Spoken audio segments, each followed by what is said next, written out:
Dear Esther, the morning after I was washed ashore, salt in my ears, sand in my mouth, and the waves always at my ankles, I felt as though everything had conspired to this one last shipwreck. I remembered nothing but water, stones in my belly and my shoes, threatening to drag me under to where only the most listless of creatures swim.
Those islands in the distance, I am sure, are nothing more than relics of another time, sleeping giants, somnambulist gods laid down for a final dreaming.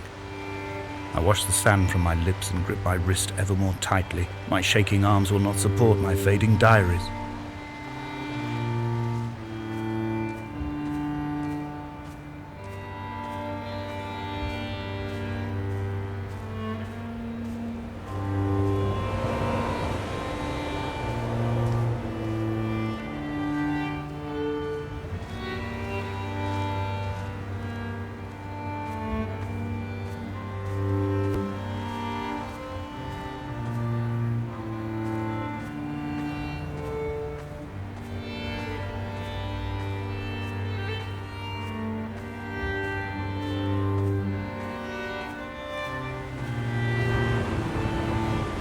Reading Donnelly by the week after. He landed on the south side of the island, followed the path to the bay and climbed the mount.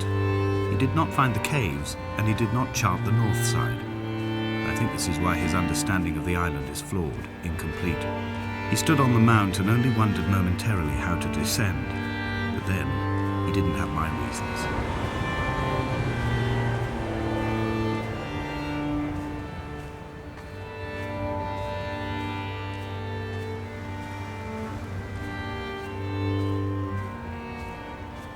When someone had died or was dying, or was so ill they gave up what little hope they could sacrifice, they cut parallel lines into the cliff, exposing the white chalk beneath.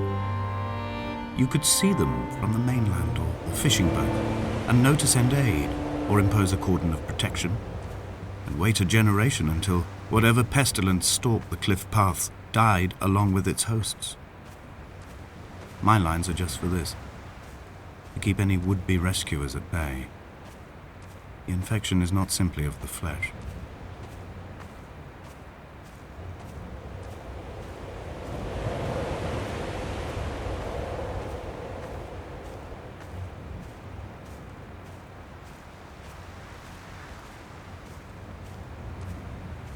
We are not like Lot's wife, you and I. We feel no particular need to turn back. There's nothing to be seen if we did. No tired old man parting the cliffs with his arms. No gifts or Bibles laid out on the sand for the taking. No tides turning or the shrieking gulls overhead. The bones of the hermit are no longer laid out for the taking. I have stolen them away to the guts of this island, where the passages all run to black, and where we can light each other's faces by their strange luminescence.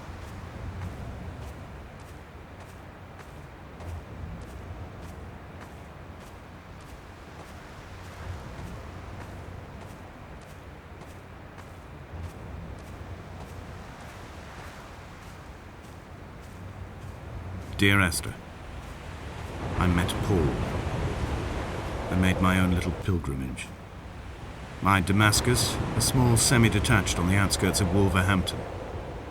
We drank coffee in his kitchen and tried to connect to one another. Although he knew I hadn't come in search of an apology, reason or retribution, he still spiraled in panic, thrown high and lucid by his own dented bonnet. Responsibility had made him old. Like us, he'd already passed beyond any conceivable boundary of life.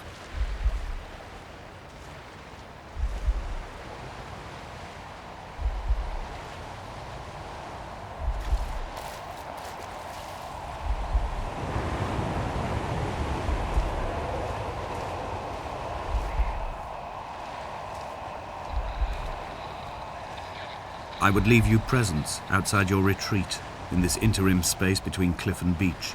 I would leave you loaves and fishes, but the fish stocks have been depleted and I've run out of bread. I would row you back to your homeland in a bottomless boat, but I fear we would both be driven mad by the chatter of the sea creatures.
The vegetation here has fossilized from the roots up.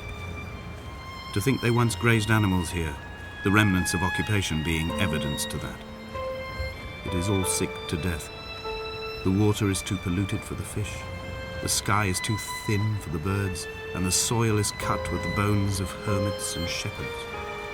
I've heard it said that human ashes make great fertilizer, that we could sow a forest from all that is left of your hips and ribcage, with enough left over to thicken the air and repopulate the bay.